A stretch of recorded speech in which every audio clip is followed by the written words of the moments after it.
Historias de Melk, la historia a grosso modo.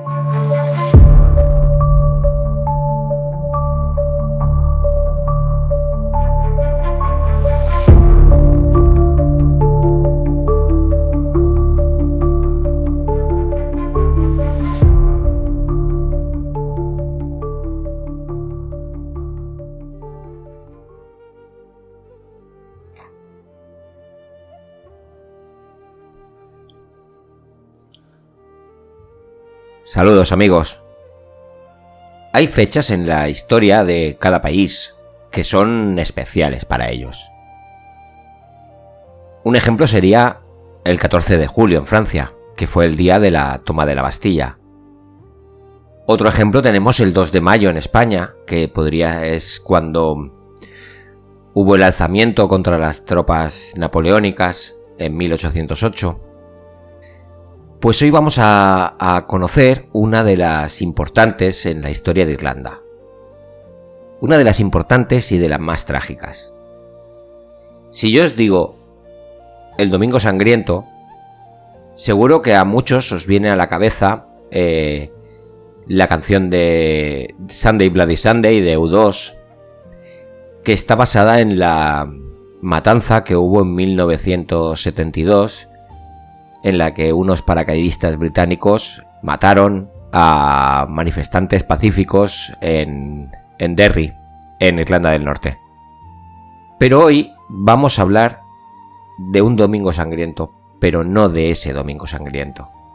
Hoy vamos a desenterrar el Domingo Sangriento original, el de un frío domingo de noviembre de 1920. Un día que cambió el destino de toda una isla. ¿Estáis preparados? Soy Tony de Melk y hoy viajaremos al Dublín de 1920. Acompañadme en este viaje a antiguas tierras celtas. Por cierto, en la barra del pub os he dejado pagadas un par de pintas. De Guinness, of course.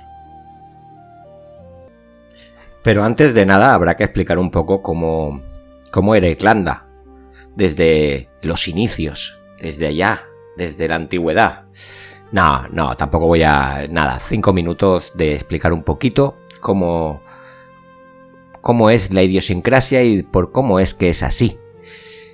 De dónde viene su lengua y...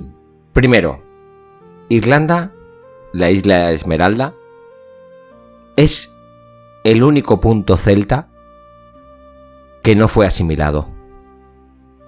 Porque los celtas, en la época prerromana y con los romanos, hasta que vino Julio César y dijo me quedo con el tablero, pues estaban divididos sobre todo en lo que es hoy Francia, la mitad norte peninsular de España y Portugal, lo que son las Islas Británicas, Inglaterra, Gales, etcétera, e Irlanda. Pues como os he comentado, Julio César hizo un genocidio en lo que hoy es Francia, Galia. En Hispania fueron asimilados los celtas que habían, que ya estaban también muy mezclados con los íberos. En Inglaterra 3/4 de lo mismo. Y a Irlanda no llegaron. No llegaron no porque no la conocieran, porque tenía su propio nombre, que era Hibernia, Irlanda. Y no la colonizaron pues porque no les valió la pena. Ellos tenían comercio con los celtas de la isla, pero ya está, no les importó, no les interesó. Y entonces la lengua, el gaélico, pues se mantuvo. No como en las otras partes, que se fue perdiendo. Y por eso, en Irlanda, si tú a día de hoy vas allí, encontrarás carteles en gaélico. Que no lo habla la mayoría de la población. La mayoría de la población habla el inglés. El gaélico lo habla muy poquita gente. Pero bueno, hacen políticas por recuperarlo. Bueno, pues ya estamos. Irlanda son una serie de... No es un país unificado, son una serie de señoríos. Cada cacique manda en su zona. Y hay un irlandés, Dermot MacMurrough, que en 1169, en plena Edad Media, pide ayuda a los anglonormandos. Los anglonormandos son los que, primero, si nos vamos a la historia de lo que es Inglaterra, cuando cayó el Imperio Romano, vinieron los anglos, los jutos y los sajones, que estos eran tribus germánicas. De ahí viene el término anglosajones cuando hablamos de los ingleses. Un poco más tarde, unos cuantos siglos después,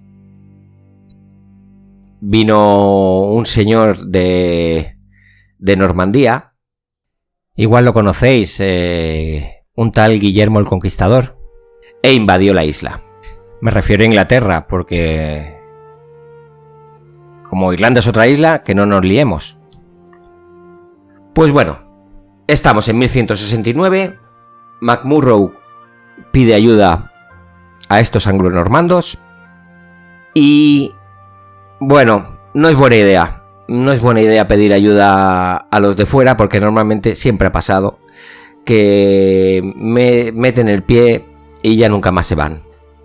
Y eso es lo que ocurrió. Al principio, el rey inglés Enrique II estuvo en pequeños asentamientos en la costa, pues para comerciar con los locales.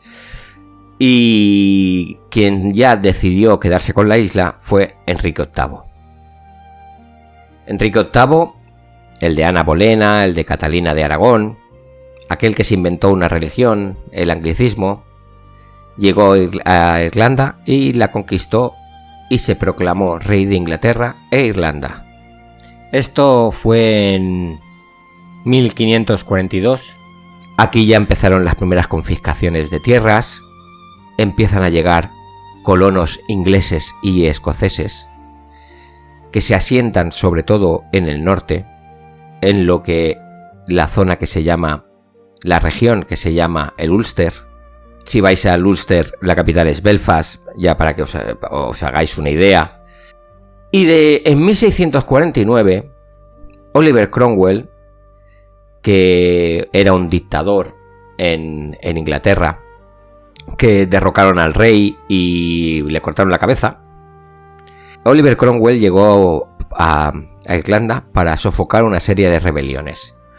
Bueno, Oliver Cromwell es de aciago recuerdo para los irlandeses porque llegó a los pueblos, los masacró, hizo grandes matanzas, un tipo no muy querido en Irlanda. Pues Inglaterra se está expandiendo por todo el mundo. España ha dejado de ser una gran potencia y ahora es Inglaterra quien empieza a cortar un poquito el bacalao. En 1801, el 1 de enero, se proclama el Reino Unido de Gran Bretaña e Irlanda. Ya deja de ser tierra que controlan, pero no está integrada, a unirse a ella. Por lo tanto, entonces Irlanda pasa a ser como Escocia o como Gales. Forma parte ya del país. Pero hay una diferencia muy importante. Porque, como os he comentado al principio, el gaélico ya se estaba perdiendo. El gaélico, como hecho diferencial cultural, ya no es tan importante.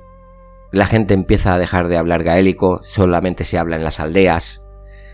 Pues para diferenciarse, la región, la isla, lo hace mediante la religión. Mientras el Reino Unido, Gran Bretaña, es mayoritariamente anglicana, por la religión que se inventó el señor Enrique VIII. En Irlanda no ha calado. Irlanda es católica, pero católica muy católica. En el año 432, a quien luego se conoció como San Patricio, llegó a la isla para evangelizar y el catolicismo caló mucho. Y entonces es como muy importante el catolicismo para ellos para diferenciarse de los británicos. Entonces tenemos que desde 1801 son el mismo país. Inglaterra o el Reino Unido, Gran Bretaña e Irlanda. Pero esto es solo sobre el papel. La realidad es muy distinta. La realidad es que no deja de ser una colonia. Quien controla las tierras son ingleses, que muchos de ellos viven en Inglaterra. Son grandes latifundios que tienen a los irlandeses trabajando casi como esclavos, con unos sueldos irrisorios, con unos alquileres que en cuanto no pueden pagar los desahucian. Es un país muy pobre. Básicamente lo que produce se exporta y quien gana el dinero son los ingleses. Pocos irlandeses verás que se hayan ganado bien la vida con esto. Y hay una cosa que cambiará todo, que cambiará la demografía de la isla. En 1845 empezó la hambruna de la patata. La hambruna de la patata es algo que ha quedado grabado a fuego en el pueblo, en los irlandeses. Los irlandeses, los pequeños... Lo he buscado en la pasada porque la palabra me resulta extraña, pero bueno, son propietarios de minifundios, o sea, pequeñas parcelitas de tierra con la que cultivan patatas, y estas patatas significan su subsistencia. Viven de esas patatas. ¿Qué hay para comer? Patatas con algo. Y hoy no sé qué con patatas. Y lo otro, patatas. Siempre patatas. ¿Por qué? Porque no es lo que cultivaban para ellos. Los grandes latifundios de los ingleses se cultivaba el trigo, y los pequeños campesinos pues sobrevivían a base de la patata. En 1845 de América llega un hongo, el Phytophthora infestans, más conocido como el tizón tardío.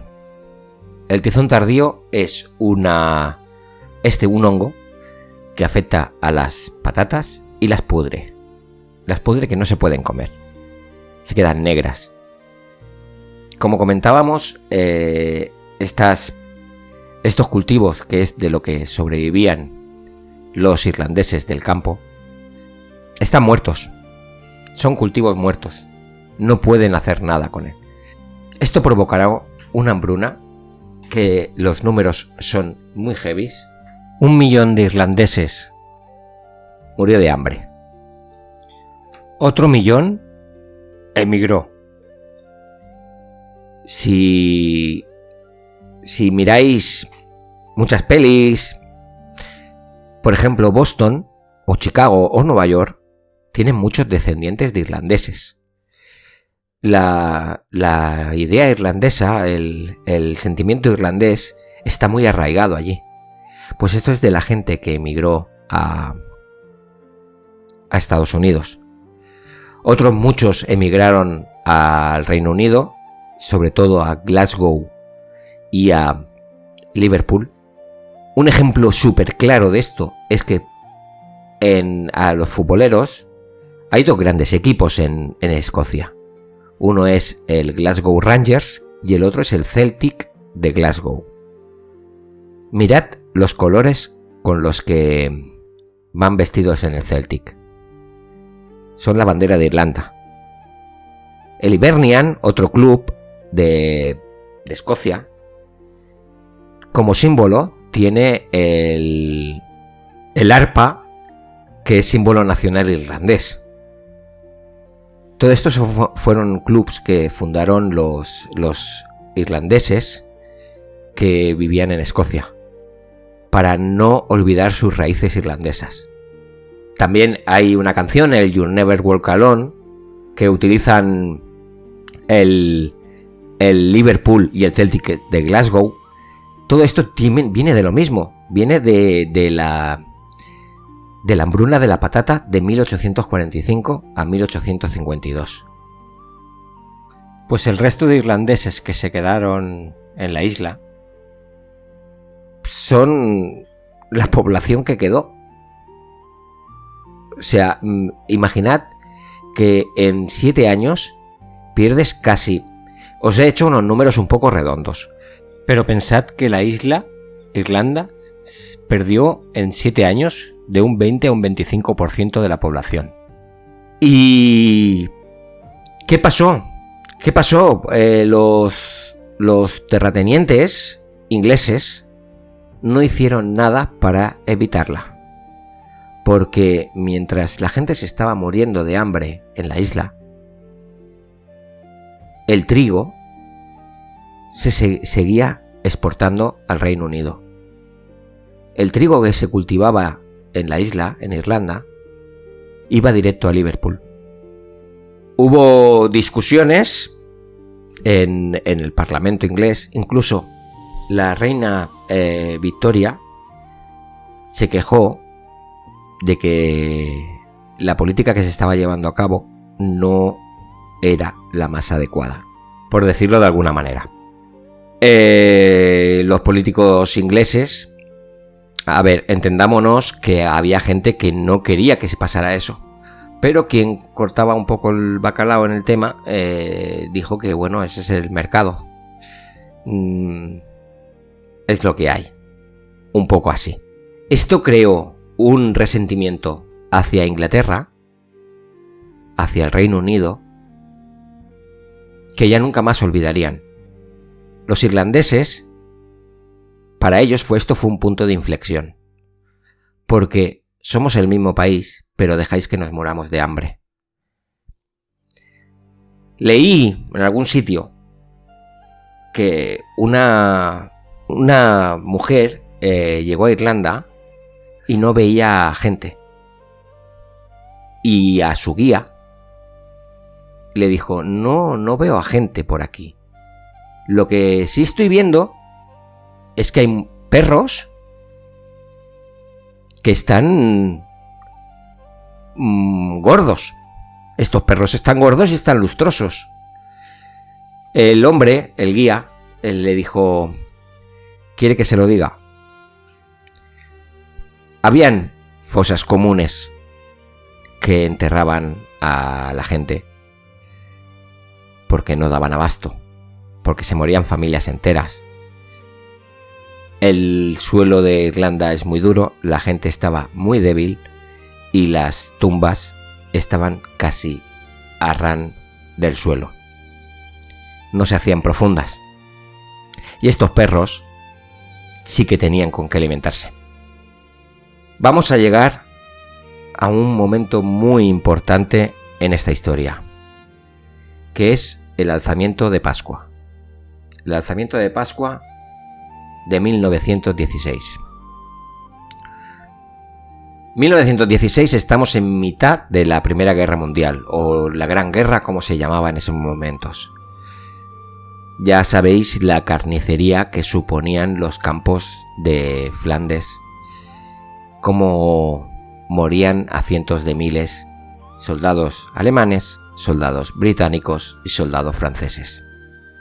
Pues los independentistas irlandeses quieren aprovechar el momento y quieren dar un golpe en la mesa. El 24 de abril de 1916, lunes de Pascua, estos independentistas, entre 1000 y 2000 según las fuentes que leas, empiezan a tomar edificios en Dublín. Están armados con escopetas, con pistolas.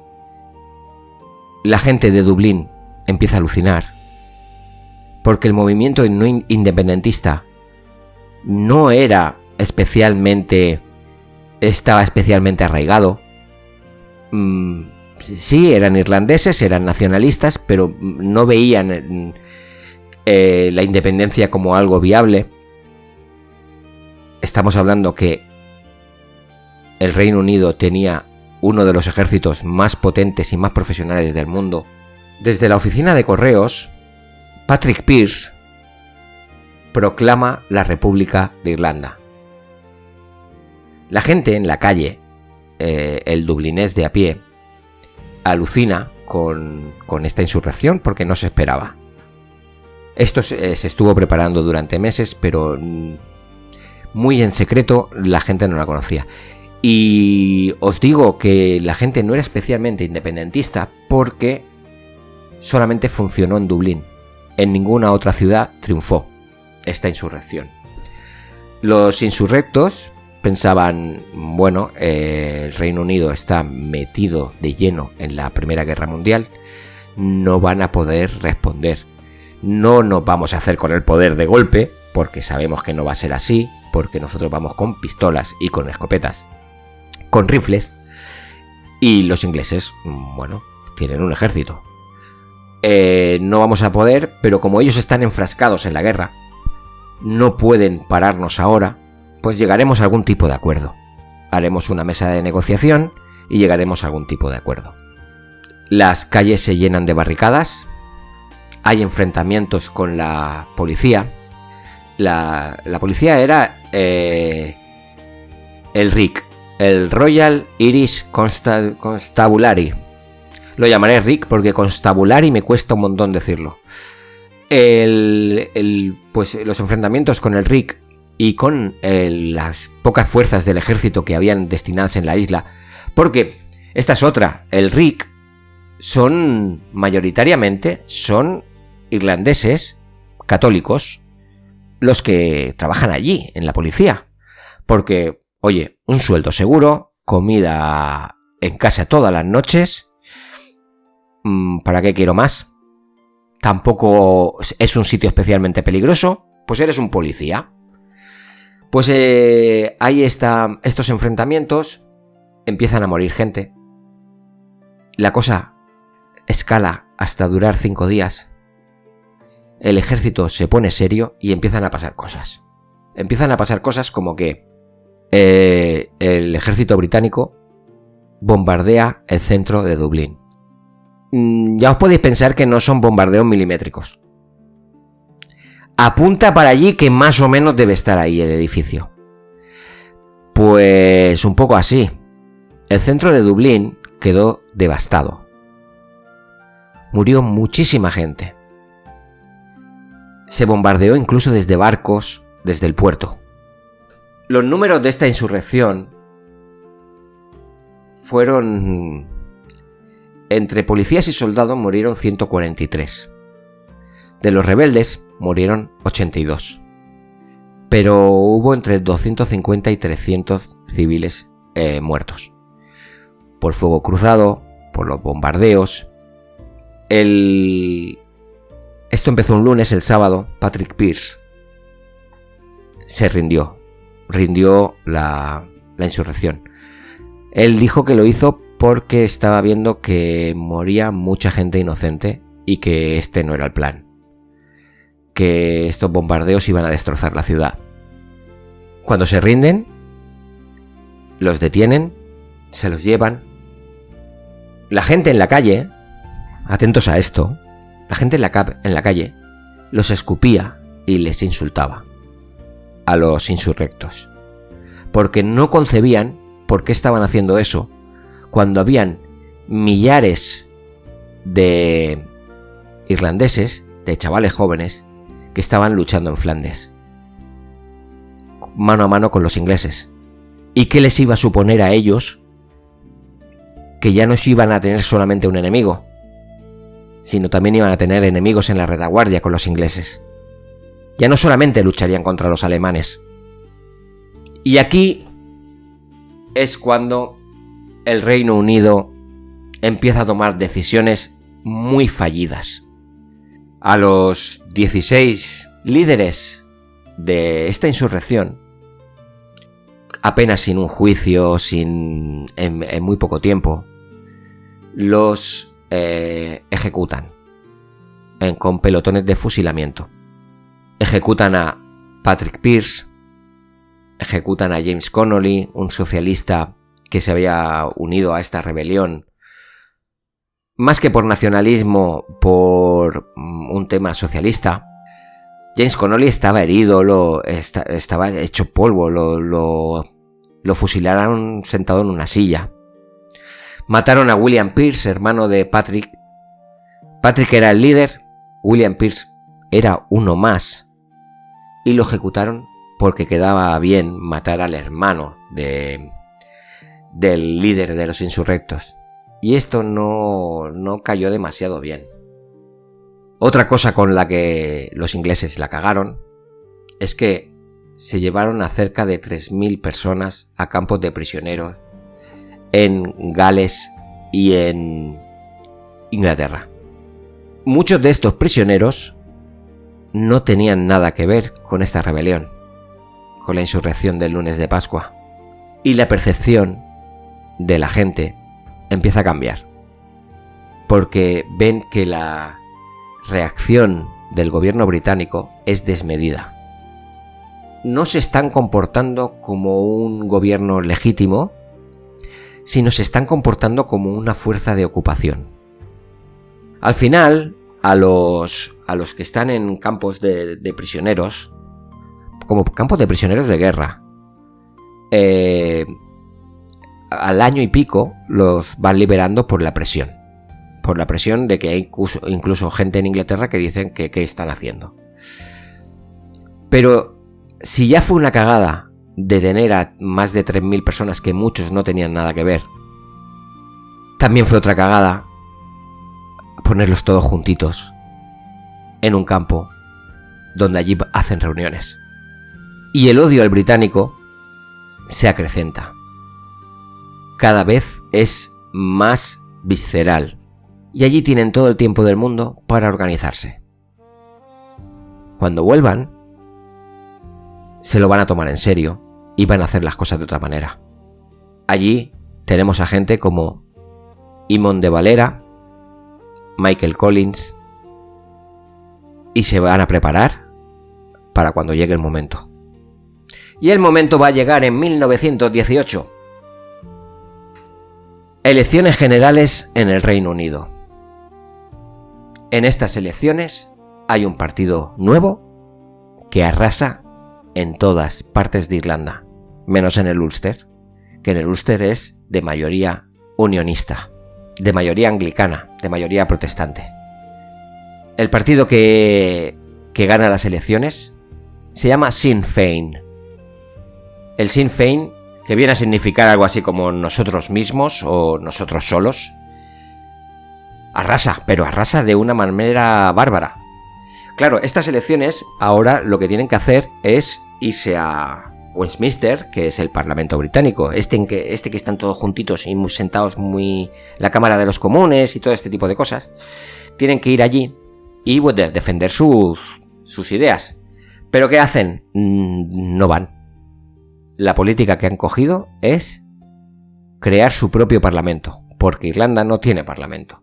Es una cosa con la que estuvieron luchando durante muchísimo tiempo, que era el llamado Home Rule, que el Home Rule era la posibilidad de tener un parlamento en Irlanda. Un parlamento, pues como los hay aquí en España, que cada comunidad autónoma tiene el suyo propio. Pues ellos querían el suyo, y como no lo pudieron conseguir, bueno, pues ahora han decidido hacer uno propio. Como el juego de la pelota de la Revolución Francesa, que se reúnen y deciden hacer un parlamento, pues lo mismo. Deciden hacer el parlamento y proclaman la independencia de Irlanda. Esto es el 21 de enero de 1919. Y a la vez que pasa esto, en un pueblo, Soloheadbeg, a unos 200 kilómetros al sur de Dublín, el RIC sufre un ataque y matan a 2 policías. James McDonnell y Patrick O'Connell. Esto es el primer atentado del IRA, del ejército republicano irlandés. Y ha sido por cuenta propia, ¿eh? Esto no ha sido una cosa... A ver, sabían que iban a entrar en una guerra contra los ingleses, pero no estaba decidido a hacer esto. Esto fue este comando del IRA decide atacar por iniciativa propia para acelerar las cosas. Los ataques se van a ir sucediendo porque el IRA, formado por milicianos que venían de otros grupos, decide hacer esto, atentados, emboscadas en las carreteras, en los caminos, matan a policías que vuelven a casa o que están en el pub tomando algo, porque el IRA sabe perfectamente que no puede hacer una guerra cara a cara contra los británicos, porque el IRA, bueno, pues al principio se cuentan que son unos cerca de... En total, entre informantes y todos, unos 100.000 voluntarios, pero tienen 3.000 rifles. Es lo único que tienen. No tienen ningún tipo de artillería, no tienen ningún tipo de armas pesadas. Quien las tiene son los británicos. Entonces su única forma de luchar es haciendo guerra de guerrillas. El Reino Unido no se lo toma como una guerra. Dice que son altercados, que son grupos terroristas, y no envía al ejército. No envía al ejército porque enviar al ejército es como una declaración de guerra. Sería algo así como tú puedes enviar al ejército al extranjero, pero no puedes desplegarlo por el propio país. La mayoría del RIC, de la policía, como os comentaba, son católicos irlandeses, y el IRA los proclama que ellos son enemigos, que forman parte del establishment británico. Son las fuerzas del orden británicas, es por lo tanto el enemigo. El IRA hace muchos asesinatos selectivos, suele buscar jefes de la policía, jefes de miembros del ejército destacados que están en Dublín, en cosas así.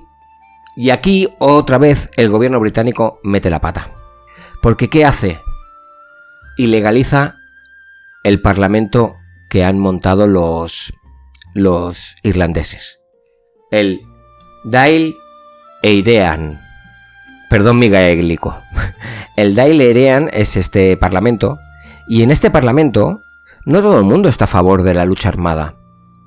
Y si los británicos querían llegar a algún tipo de acuerdo, con los únicos que podían hablar no es con el IRA, es con estos parlamentarios, con estos políticos. Y al ilegalizarlos, lo único que están haciendo, darle alas al IRA. Ahora ya es la única fuerza. Hay un gobierno paralelo irlandés, dominado por, como jefe de Estado es Eamon de Valera. Michael Collins se hace de como el ministro de inteligencia, tiene más cargos. Ahora en este punto, la sociedad irlandesa está a favor del IRA. La sociedad irlandesa, en su gran mayoría, de los católicos, apoyan al IRA. Y lo apoyan en todo lo que pueden. Ya no hay que mirar atrás. Ahora ya solamente es luchar por la independencia de Irlanda. La población civil inicia una serie de boicots. Por ejemplo, gente del RIC va a comprar y no los atienden en las tiendas. Van a un pub y no los atienden tampoco. Se dan casos de que agentes del RIC tienen que apuntar a punta de pistola a los comerciantes para que les vendan la comida. Los policías del RIC se han convertido en parias dentro de la sociedad. En el RIC, empiezan a haber muchas deserciones. La gente, los policías, esto será un trabajo. No, aquí no hay un sentimiento nacional. En líneas generales, siempre hablamos, siempre habrán algunos que tienen este sentimiento, pero en líneas generales no es así, es un trabajo bien pagado, un trabajo tranquilo, porque Irlanda no había tenido grandes movidas, y bueno, pues tú eras policía de tu aldea, de tu pueblo, eras quien mandaba por allí, el que, bueno, pues como puede ser la Guardia Civil en las zonas rurales de España. Pues estos del RIC, de golpe y porrazo, se habían encontrado que en cualquier momento podían ser asesinados. Que podía venir alguien y pegarles un tiro. Que podían ir por la carretera y encontrarse un tronco que corta el camino y a los lados milicianos del IRA que los ametrallan. Pues muchísima gente abandona el RIC. Y esto ya empieza a ser un problema serio para el gobierno británico. Porque al no disponer tampoco de fuerzas suficientes, no pueden controlar las zonas rurales. Las ciudades sí, Cork, Dublín, Belfast sin ningún problema. Pero no pasa lo mismo con el interior de Irlanda. ¿Y qué ocurre? Que tienen que ir abandonando los cuarteles que tienen allí, porque no tienen policías para patrullar las zonas. ¿Qué hace el IRA? El IRA, en cuanto esta gente se va, queman los cuarteles. Mogollón de edificios quemados, porque el IRA así se asegura que no van a volver. Ahora el IRA controla las zonas rurales y el gobierno británico controla las ciudades. Estamos en 1920, principios de 1920. El gobierno británico, como no tiene fuerzas desplegadas en Irlanda, empieza a contratar a antiguos combatientes de la Primera Guerra Mundial. Gente que está desempleada, porque Inglaterra está en una crisis importante. Gente que está desempleada, antiguos combatientes, los envían allí, ganan un buen sueldo y estos van a ir a integrarse en el RIC y ayudarlos. Esta gente serán conocidos como los Black and Tans. Los Black and Tans es el nombre negro y caqui, porque como no había ropa suficiente para vestirlos de RIC, como vestían los oficiales del RIC, ellos llevaban sus trajes como militares, caquis, y llevaban las chaquetas que les daban en el RIC. Entonces era un contraste, porque tú veías a un agente del RIC que iba vestido de una manera y luego veías a estos que iban de caqui y negro y no tenían acento irlandés, eran británicos y cantaban a la legua. Y estos eran los Black and Tans. Los Black and Tans es una fuerza paramilitar de antiguos combatientes, muchos de ellos. Si habéis escuchado el programa que hice sobre las trincheras de la Primera Guerra Mundial, sabréis que en esas trincheras pasaron un infierno. Y mucha gente vino con neurosis de guerra o trastorno de estrés postraumático. En fin, que esta gente venía tocada ya. Y no se comportan bien. El Black and Tans empieza a hacer cosas que podríamos llamar crímenes de guerra. Porque, ¿qué pasa? Que el IRA hace un atentado o hace una emboscada, mata a 2 Black and Tans, por ejemplo. ¿Qué hace el Black and Tans? Pues se va a granjas, a pequeñas granjas aisladas. A veces matan a los que viven allí, otras veces violan a las mujeres, pero lo que siempre hacían era quemar la granja. Esta gente no tenía nada que ver con lo que había pasado. Pero como el IRA, su forma de actuar era ataco y desaparezco, nunca los pillaban. Era muy raro que pudieran pillarlos. Y entonces el Black and Tan se vengaba con la población civil. El IRA en todos sitios tenía gente infiltrada.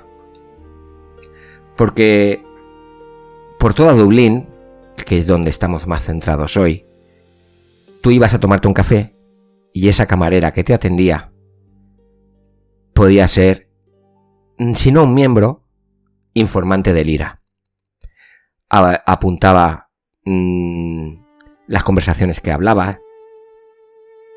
Tenían gente infiltrada dentro del propio castillo de Dublín. El castillo de Dublín era la base general, el cuartel general del ejército en la ciudad. Pues allí tenían a gente infiltrado, tenían mecanógrafos, tenían gente de esta que el panadero que entra y sale cada día, pues entra, escucha a un policía decir algo, este hombre, este panadero, va a ir a su contacto en el IRA y le va a explicar lo que ha escuchado. Este tipo de cosas, gente, vecinos que controlan las calles, quién entra, quién sale, este tío es nuevo, a ver qué horarios hace, tenían una red de inteligencia brutal. Y todo esto es gracias a Michael Collins. El boicot que le hacen a los británicos en Irlanda llega a un punto en que la gente deja de pagar los impuestos. Viene el recaudador de impuestos y aquí no le paga a nadie. No saca un duro Inglaterra de Irlanda. La gente el impuesto se lo paga al IRA. Como ven que no está funcionando, el gobierno inglés envía a otra fuerza, los conocidos como auxiliares. Los auxiliares es un poco lo mismo que el Black and Tans, veteranos de la Guerra Mundial, pero estos, a diferencia, son oficiales del ejército. El Black and Tans muchas veces son gente que no hay control alguno sobre ellos. Llegan a un pueblo, lo queman, van borrachísimos, hacen lo que les da la gana. Los auxiliares van a hacer las mismas salvajadas, exactamente las mismas, pero de otra manera, porque ellos son militares profesionales y si llegan a un pueblo y lo van a quemar, porque lo hicieron.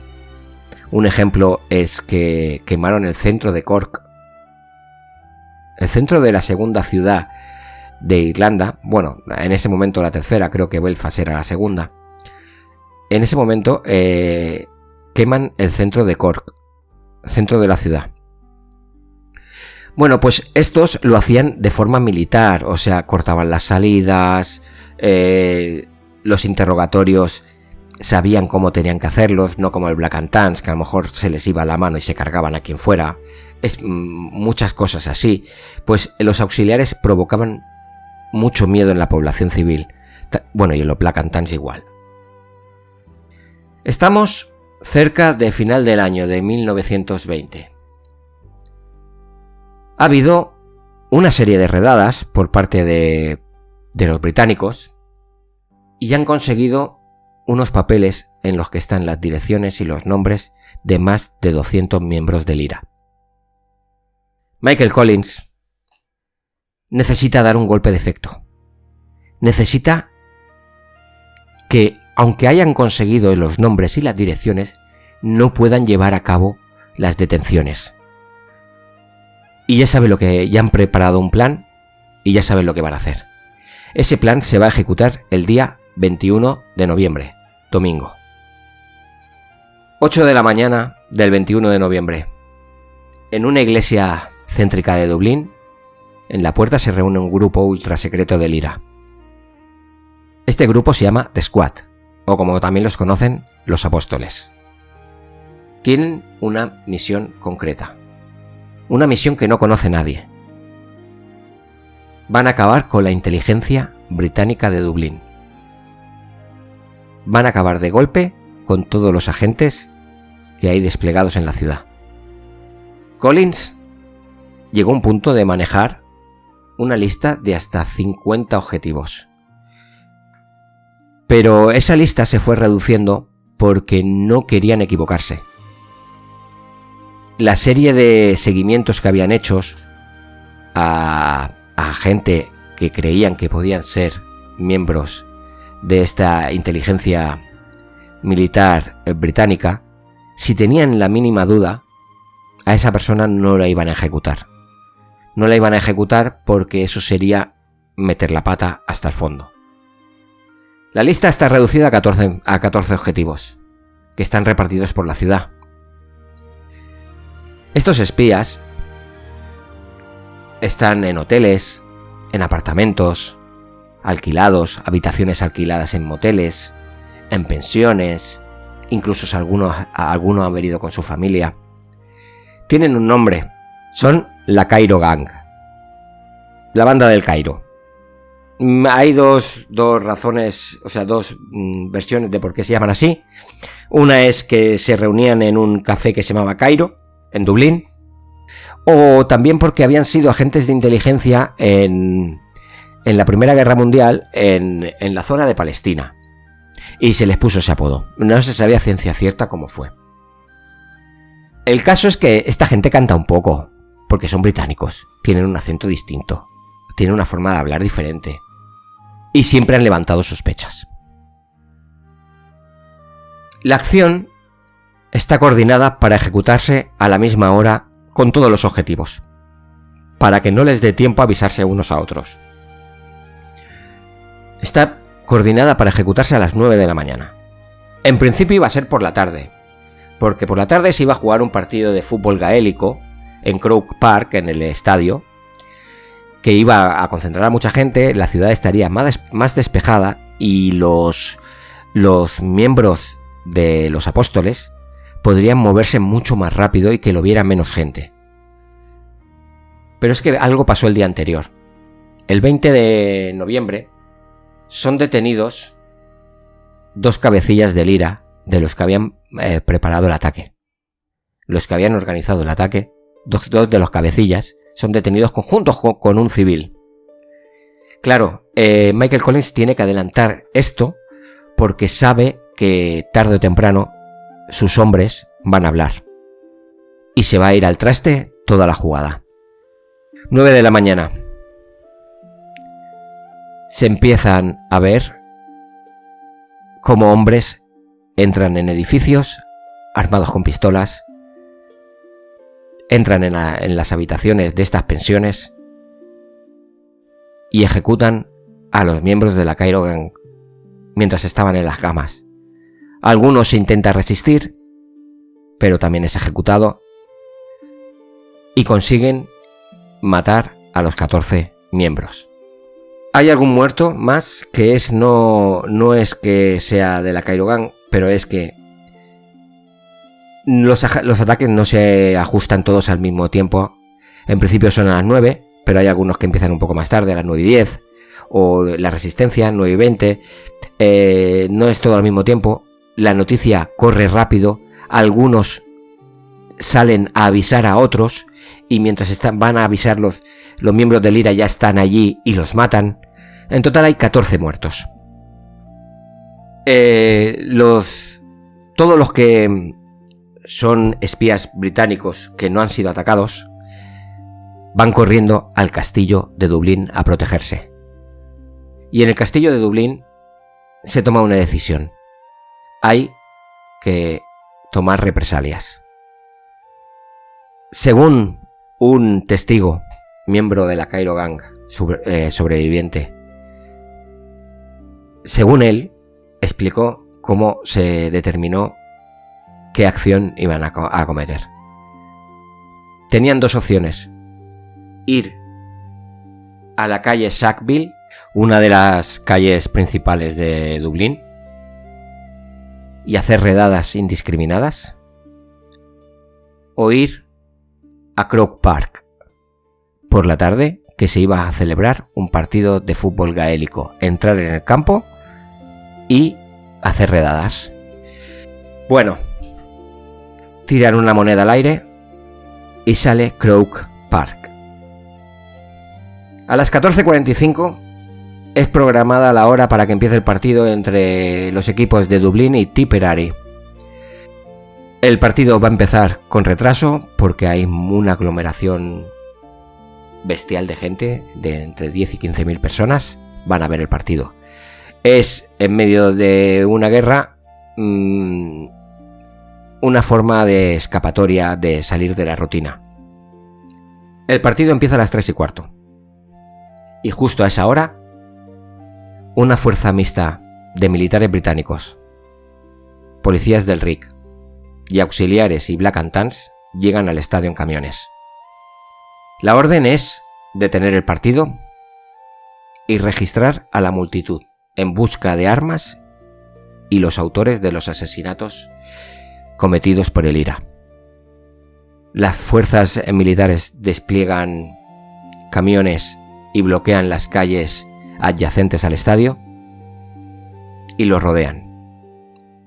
Hay gente que dice que paseó una avioneta por encima del estadio y tiró una bengala, y en ese momento empezaron los disparos. Las primeras víctimas fueron 2 niños, Perry Robinson de 11 años y Jerome O'Leary de 10. Son alcanzados por balas de la policía mientras estaban subidos a un árbol y a un muro respectivamente.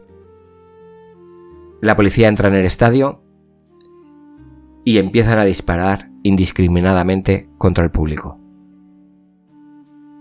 Empieza a haber pánico, la gente corre como puede y la policía sigue disparando. La policía estuvo disparando durante entre 90 segundos y 3 minutos. Os puede parecer poco tiempo, pero solo pido que cojáis un cronómetro. Imaginaros en el estadio, la gente saltando al campo de juego. Cojáis un cronómetro y contéis 90 segundos. Ya no digo 3 minutos, 90 segundos. Se estima que la policía y el ejército dispararon 278 rondas de rifle y 50 de ametralladora. Hay fuentes que dicen que entró un vehículo blindado, no lo puedo corroborar. Y en total murieron 14 personas.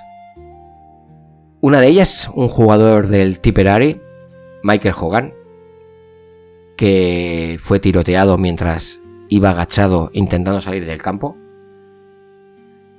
Son 14 muertos, 65 heridos, gente que murió aplastada por puertas pequeñas. La gente intentaba salir toda de golpe y murieron aplastadas en estas puertas. Un pánico total. Si lo miras bien, 14 muertos fueron pocos para lo que estaban haciendo. ¿Os acordáis de los 3 detenidos que habían pillado el día anterior? Que 2 eran cabecillas del IRA y 1 era un civil, que no tenía nada que ver. Bueno, son ejecutados. ¿Ejecutados cómo? Bueno, la policía dijo que habían intentado escapar. No se lo creía nadie. Pero bueno, fueron asesinados. Pues si la imagen del Reino Unido, que eran como los que se otorgaban el papel de gran democracia en el mundo, pues si su imagen era mala, todo esto ya lo tiró por los suelos. A nivel internacional, lo que había pasado en Cork, lo que pasó este domingo, lo que pasaba y llegaba de las quemas de granjas, de cómo se comportaban los Black and Tans y los auxiliares.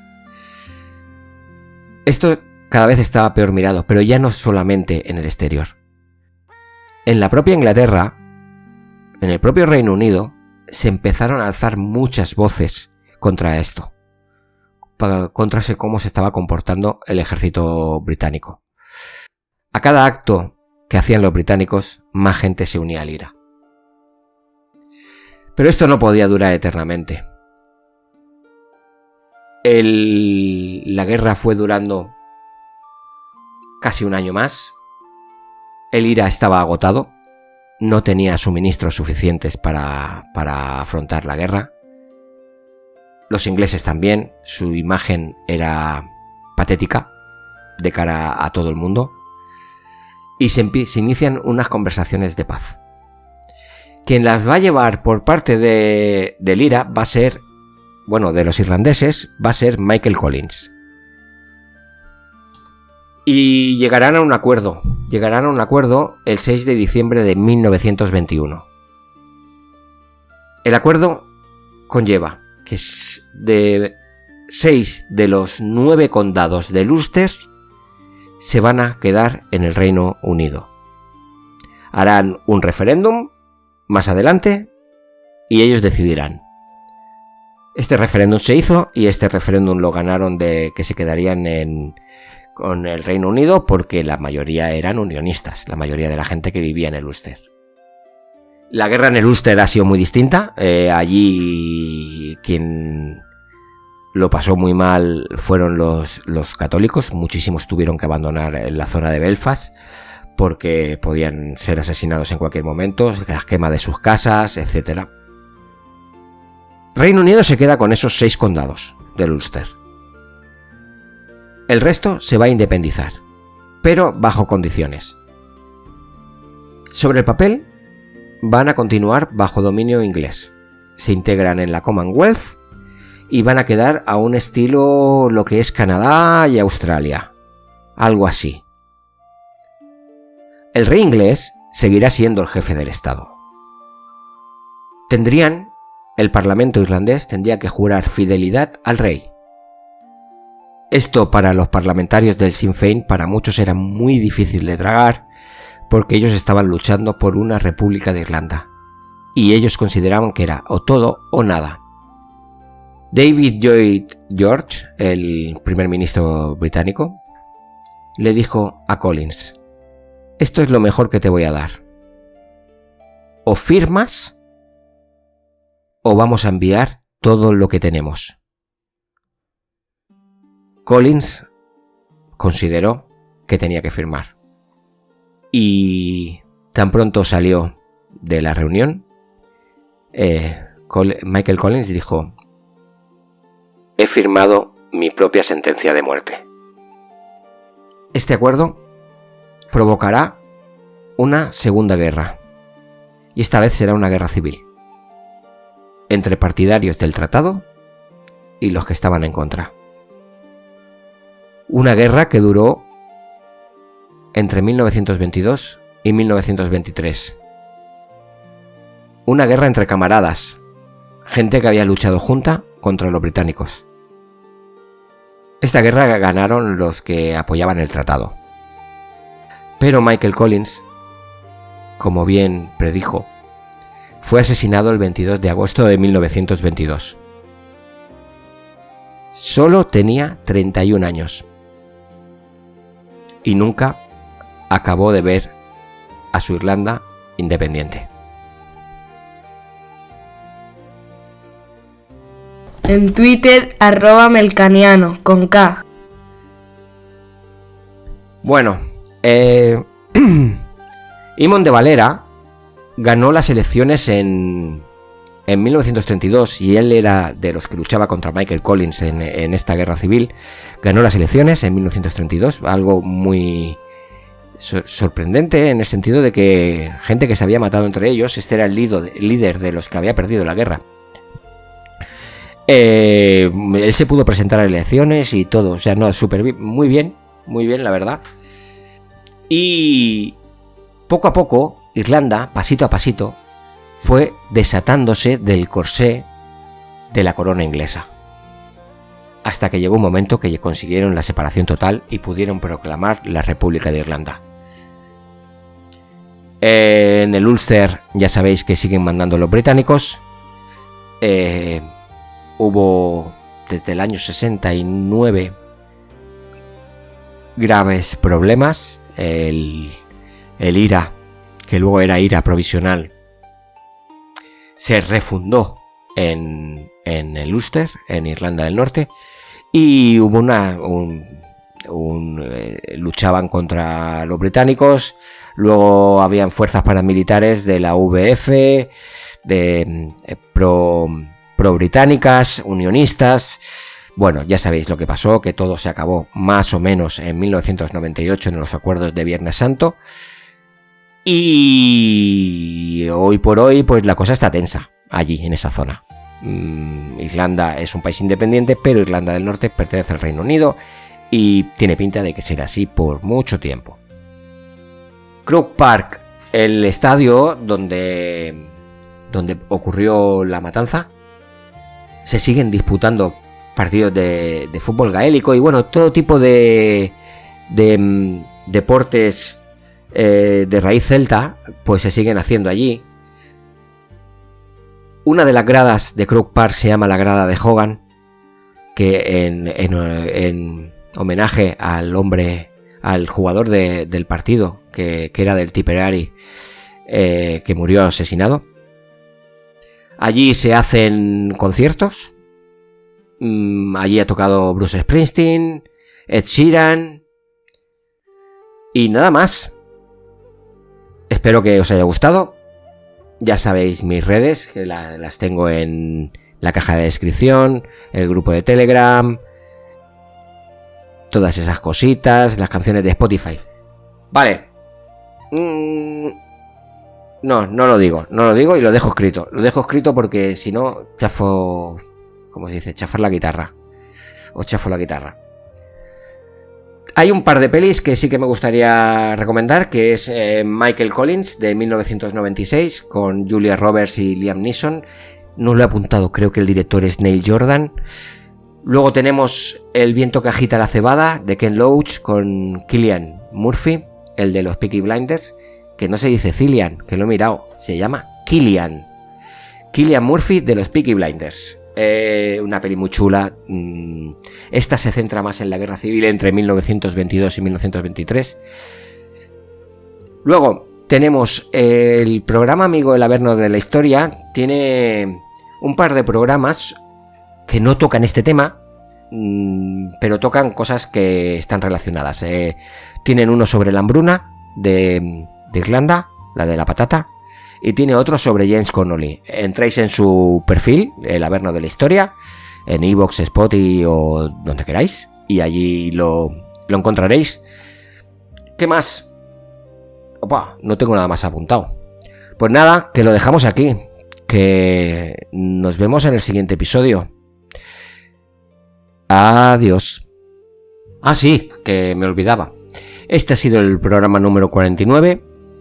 Ahora viene el 50 y el 50 no va a tener nada que ver con lo habitual. El 50 va a ser un programa de celebración por mi parte y hacia todos vosotros, oyentes fieles. Bueno, ya lo veréis. Es un programa en el que hablaremos de este podcast. No de ninguna historia, solamente del podcast. Ahora sí, adiós.